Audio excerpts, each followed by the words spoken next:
आजचा सोशल मीडियावरती बघितलेला सर्वात सुंदर व्हिडिओ बघा. सगळ्यात महत्वाची एकच गोष्ट एका पुस्तकात वाचली होती की 26 नोव्हेंबर 1949च्या संध्याकाळी भारतीय संविधान समितीकडे सुपूर्त केल्यावर बाबासाहेब आपल्या घरात बसले होते.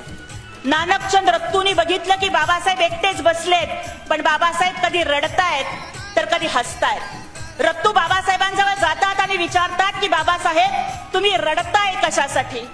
आज तर इतका आनंदाचा दिवस आहे, संविधान समितीला आपण संविधान सुपूर्त केलं, मग आज आपण रडताय कशासाठी? आणि जर तुम्ही दुःखी आहात तर तुम्ही मधूनच हसताय कशासाठी?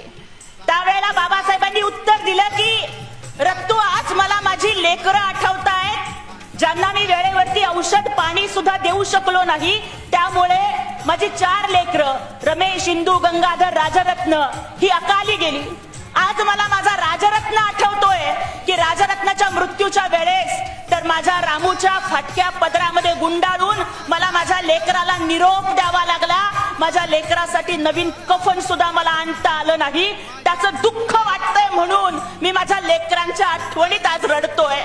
त्यावेळेस रत्तूंनी बाबासाहेबांना विचारलं की बाबासाहेब तुमचं दुःख समजू शकतो, पण जर लेकरांच्या आठवणीत रडताय तर हसताय कशासाठी? त्यावेळेला बाबासाहेबांनी उत्तर दिलं की रत्तू, अरे माझ्या राजरत्नाला रामूच्या फाटक्या पदरात गुंडाळून निरोप द्यावा लागला, पण या भारतात जन्माला येणाऱ्या प्रत्येक राजरत्नाला सुटाबुटात जगता यावं याची सोय भारताच्या संविधानात करून ठेवलीये, म्हणून मी हसतोय.